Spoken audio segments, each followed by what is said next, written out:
This is Peter Venkman saying. The Proton Pack is not a toilet.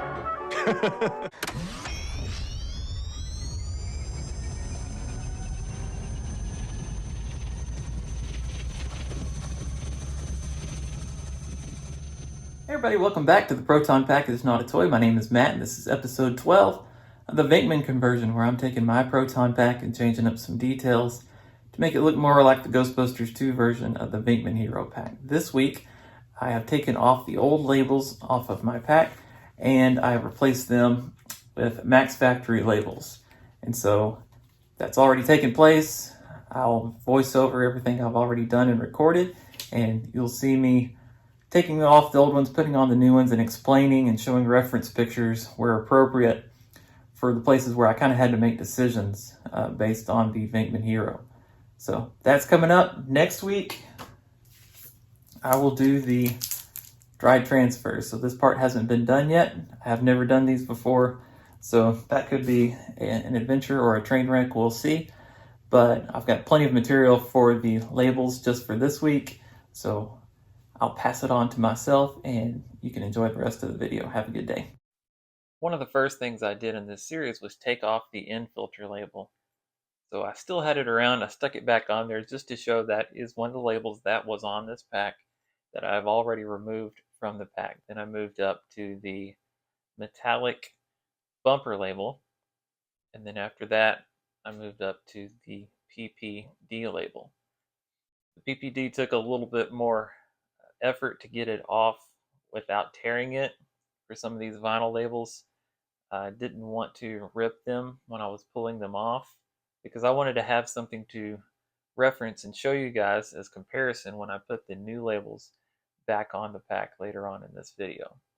Here on the gearbox, I point to the left, and that's to show you guys that I had it all the way to the left against that rib, which is accurate to semi-hero packs, but is not accurate to the hero packs. The hero packs, as you'll see when I put the new label on later, lines up a little bit to the right and pretty much right underneath the position where that tube is set there between the crank generator and the gearbox, where the back line goes in. So this was a metal one, and I was being careful to get that one off without bending it too much. Here on the bottom, by the injectors, the small red label, little danger label, and this is one that's going to be replaced by a different kind of label that you'll see later on. And here is another danger label by the Legree elbow. This is one that will not go back on the pack. The Venkman Hero and Ghostbusters 2 did not have that little danger label. And then the filler plug and air vent label comes off pretty easily because that one had been loose for a long time and I'd been kind of taping it back on, especially on that weird part where it was kind of angled. Here's the back of the pack on the motherboard where the biggest label is, this big danger label. And again, I was being careful to get it all off in one piece so I would have it to compare to the other ones. I had this one way over to the left compared to where it should go, and as I was going to put the new one back on, I was noticing that I think the size that we're using for these doesn't quite match up with the labels that were actually on the pack if we line up other reference points on the pack. But I'll get to that in a minute. So here it is all taken off, and you'll notice that a lot of these are weathered to an extent. I did kind of go over them to give them a little bit of a grimy look to them, and that was when I was really trying to push this pack as a Ghostbusters 2 pack. So that's the reason a lot of them look brushed over or colored in a way, and I'm not sure that I'm going to do that as much or at all with the new pack, with the new labels that I'm putting on the pack, the Mack's factory ones. As of me recording this, I haven't done anything to weather them. So there's the top label that comes off the EDA, and it's metal as well, as you can see by me thumping it. On the infilter, I almost forgot to take off the little schematic label, which is actually a dry rub transfer that I'll do next week. So that one won't go back on this week. And then I took off the stripe that goes around the infilter. As I start putting some of the labels back on, I start with the bumper label. The bumper label is pretty close in size. The font might be off just a little or different by a little. And it one that came with Mack's factory labels is not as thick and was easier to put back on there. And as you can see on this sheet that has the metallic labels, there's a few different ones on there, including the metallic version of the danger label that would go on the infilter. The infilter label, there are like 3 or 4 different versions that come with the Mack's factory set that you can choose from. And the funny thing is I'm not going to use any of them because the pack I'm replicating doesn't use infilter label. So here you see me putting it on a little bit and then taking it off. I did put some masking tape in many of the places where I put the new labels on. That's based on the reference photos that I did look at. I noticed that here on the bumper one, the point where the taper comes off the middle of the bumper and it kind of flattens out is roughly where the left edge of the bumper label goes, and that's how I marked that, and then just kind of centered it top and bottom along the bumper. If I had not been recording this as I put the labels on, I would have the reference photos up on my phone and just be staring at them, trying to line stuff up. But for me to record these on my phone, I had to kind of mark these ahead of time so that I wouldn't have, wouldn't have the ability to use my phone in 2 different ways. Here, you have the Gearbox label compared to the one I took off. Not a whole lot of difference on this one. They're pretty similar in size and font. Color might be a little bit different, but again, I weathered the one that I had on there. And this one, you can see as I put it on the pack where I have marked it, where it does not go all the way to the left against that left side rib. It does line up more in line with the tube that the back line goes into. And it does hug the ribs along the bottom. So I lined it up to the left and then just hooked it on the bottom and then pushed it up in there and then gave it enough force and pressure along there to get it to stay on there. So while I'm taking my time making sure this gets lined up and pushed down just right, I'll put up some photos here to compare a Hero Gearbox label with a Semi-Hero Gearbox label. And you'll see that the Semi-Hero one does line up all the way to the left side against that far left rib.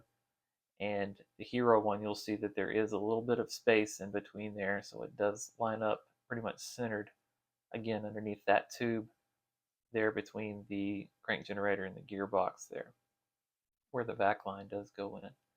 So again, I'm making sure that I have it on there nice and good and smooth, and this one had a film on top of it that I did pull off, so that did have that protective covering that I made sure to remove. Here are the labels, one of which will go on the PPD. You can see the comparison. The size is very similar. The font might be just a little spaced out differently, but otherwise it's pretty close. And again, there on the right, you see the white danger label. And below it, you'll see a gray danger label. And again, those are some of the ones that you can choose to use on your infilter if you do buy a Mack's factory set and you are making a pack that would have a label on the infilter. Again, mine will not.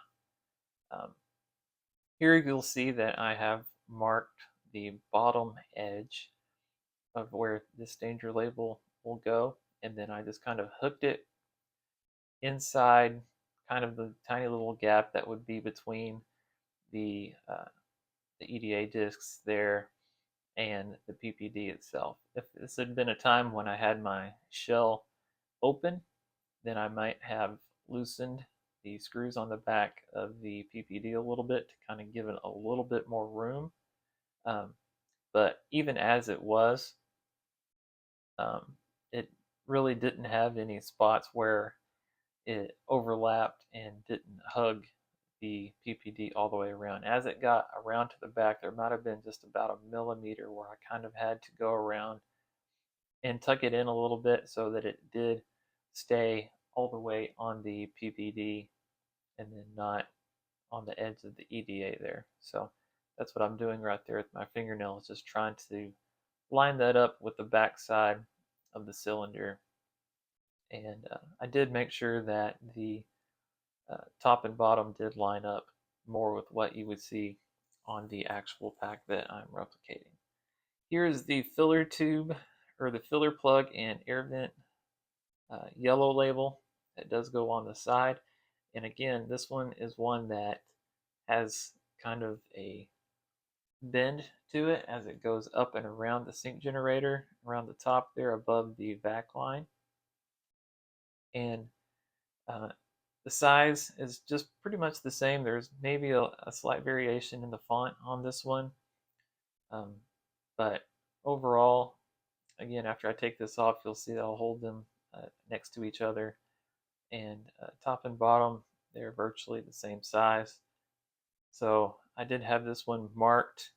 The reference photos I was looking at seemed to be that the bottom or far left edge, depending on which way you're looking at the label, would be lined up roughly with the bottom of the disc where the back line goes in on that spacer right there.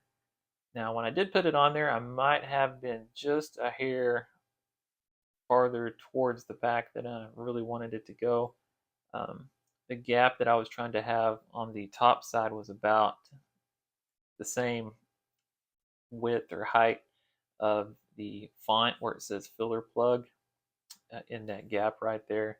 So it might be just a little off of where it needed to be, but it's close enough. Here's the disc on the side of the HGA. And again, it's virtually identical to the one that is still on the HGA that I removed from my pack.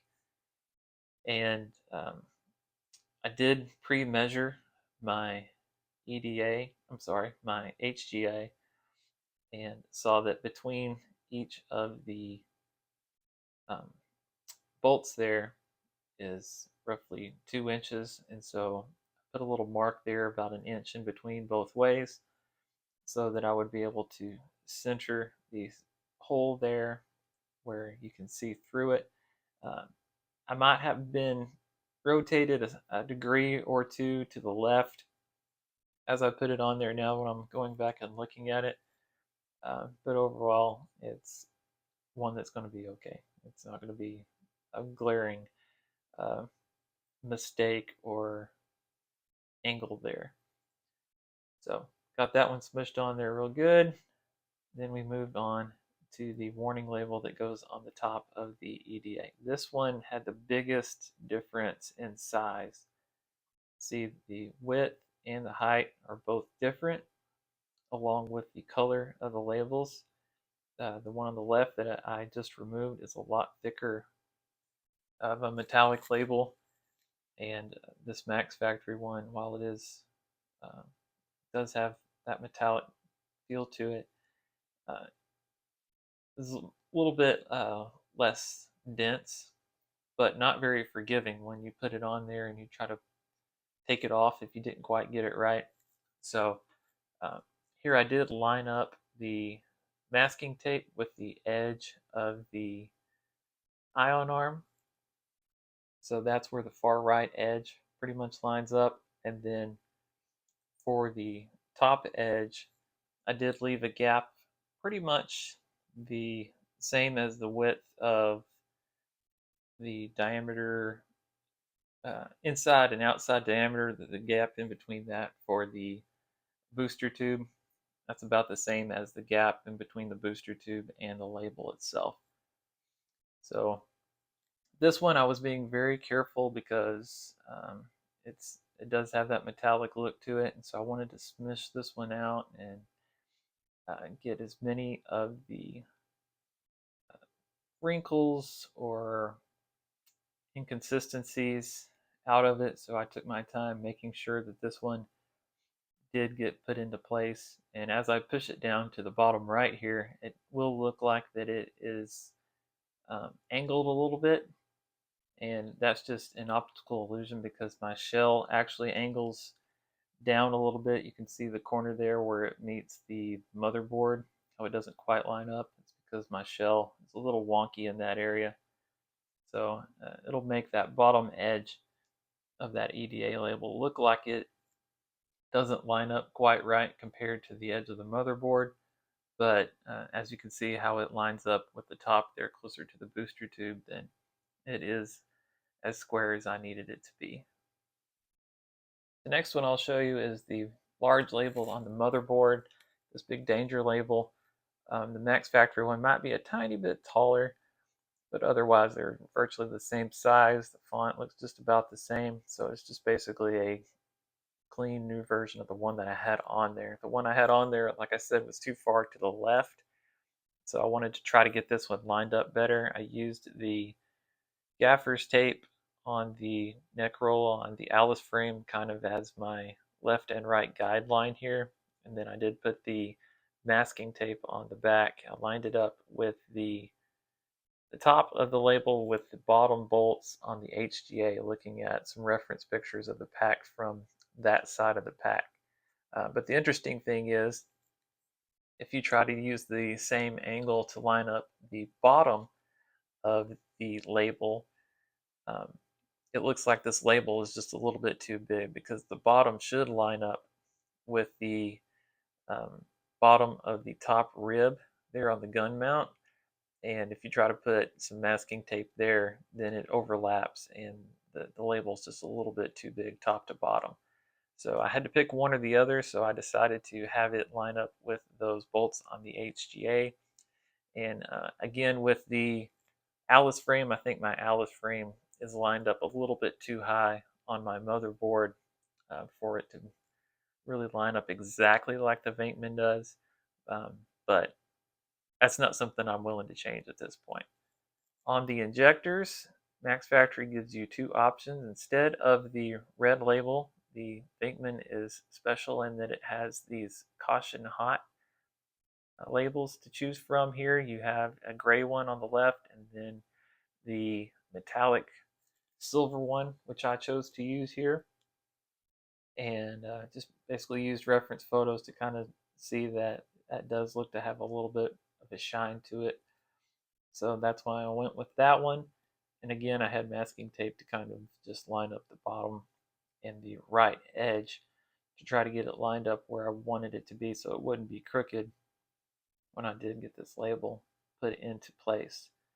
This, again, is a label that is not on any of the other hero packs, and indeed it was not even on the Venkman in the first movie. So this was one of the small red danger labels, and for whatever reason in Ghostbusters 2 it was replaced with this caution hot label.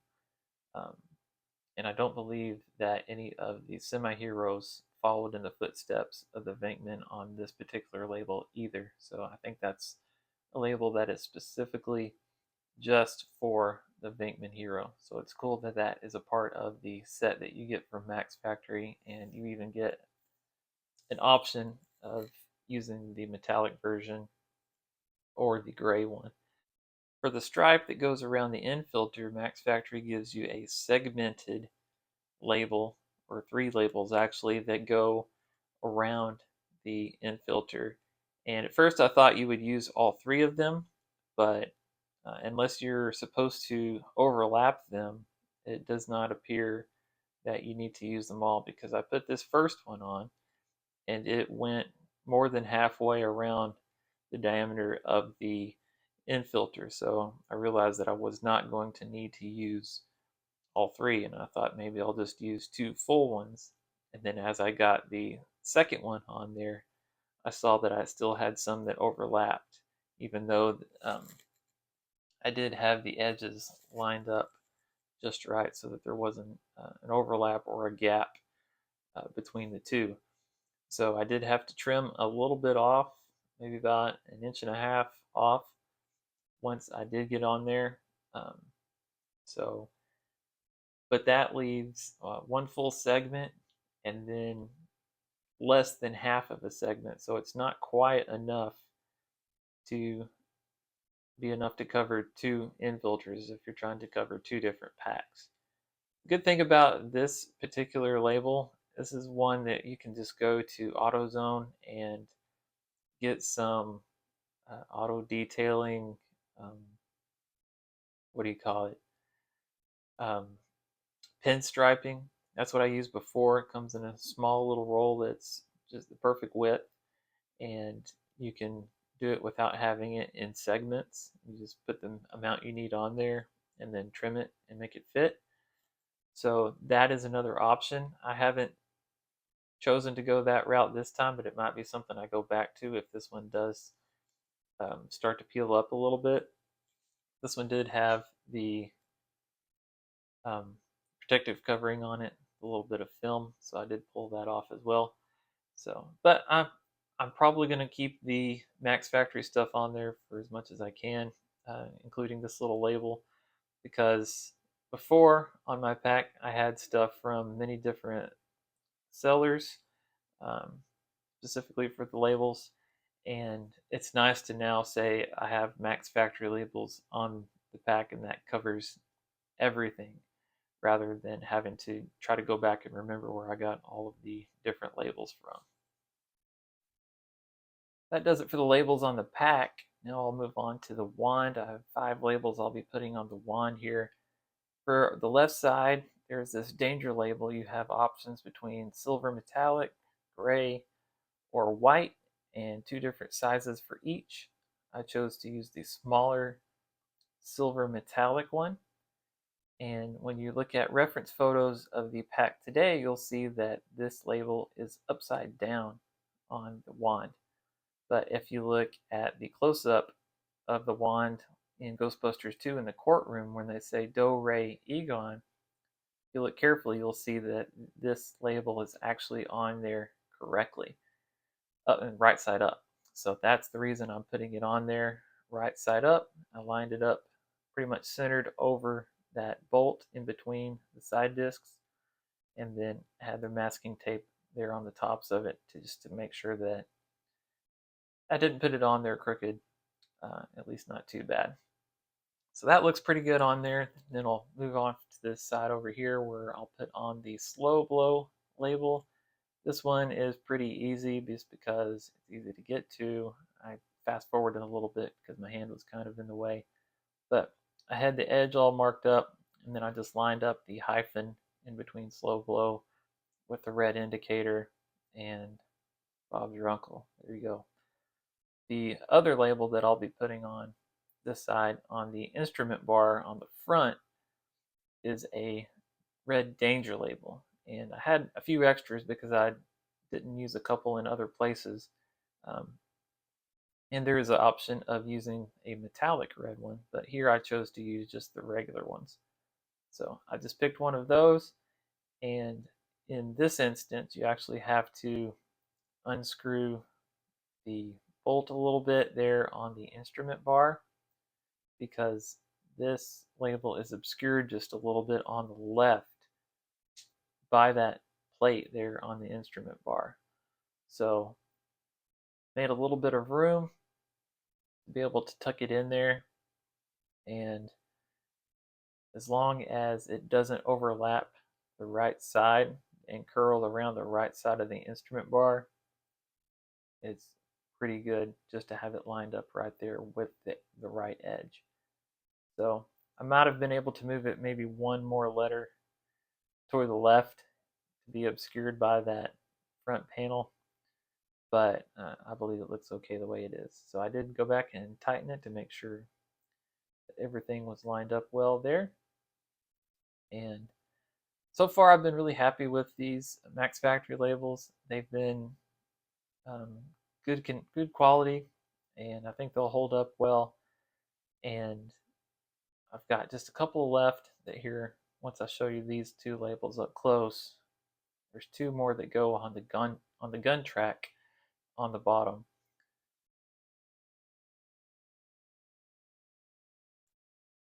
Here they are. So I've already got one on there, and I put it on there earlier when I rebuilt my wand just because I had to tuck it underneath a couple of the parts there when I put the SOC on. So the only other one that I need to put on here is the one with the couple little angles cut at the top of it.